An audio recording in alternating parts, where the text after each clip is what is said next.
Sa detalye ng ating mga balita, posibleng maging bagyo ang low pressure area o sama ng panahon na nasa kanluran ng La Union. Magdadala ito ng malakas na buhos ng ulan kasama ang southwest monsoon o habagat sa Luzon at Visayas. Ayon sa Pag-asa, malaki ang tsansa ng LPA na maging unang bagyong Auring sa ngayong taong ito. Ngayon 2025, ang magkasanib na puwersa ng LPA at ng habagat ang magpapaulan naman sa mga lalawigan ng Zambales, Bataan, Cavite, Batangas, Occidental Mindoro, gayon din sa Palawan. Asahan din ang maulap na papawari na may kalat-kalat na mga pagulan, pagkulog at pagidlat sa Metro Manila, Calabar Zone, Mimaropa, Bicol, nalalabing bahagi ng Central Zone at malaking bahagi ng Visayas.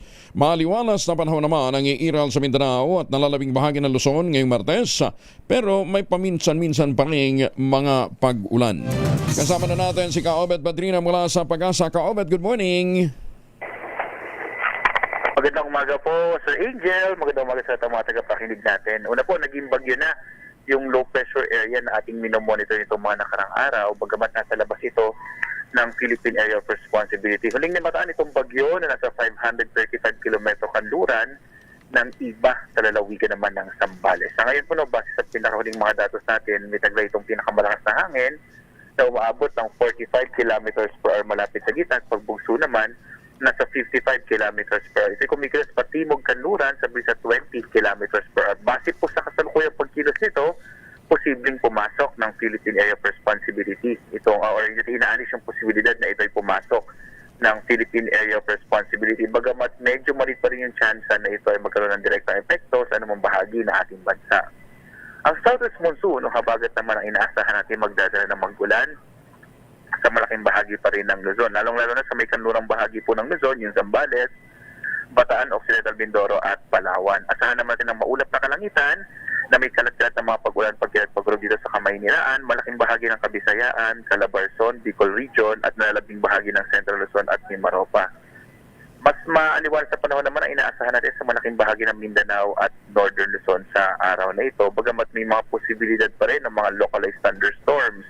Wala po tayong nakataas sa gale warning sa Angel, kaya ligtas ang pumalaw sa mga sakyang pandagat, malilit ang mga bangka sa mga baybay na ating bansa. Bagamat nagpapaalala pa rin ang Pag-asa sa mga potential po ng mga biglang paglakas ng alon dulot ng mga localized thunderstorms. Kaya iba yung pag-ingat pa rin, lalo na yung maliliit na mga bangka.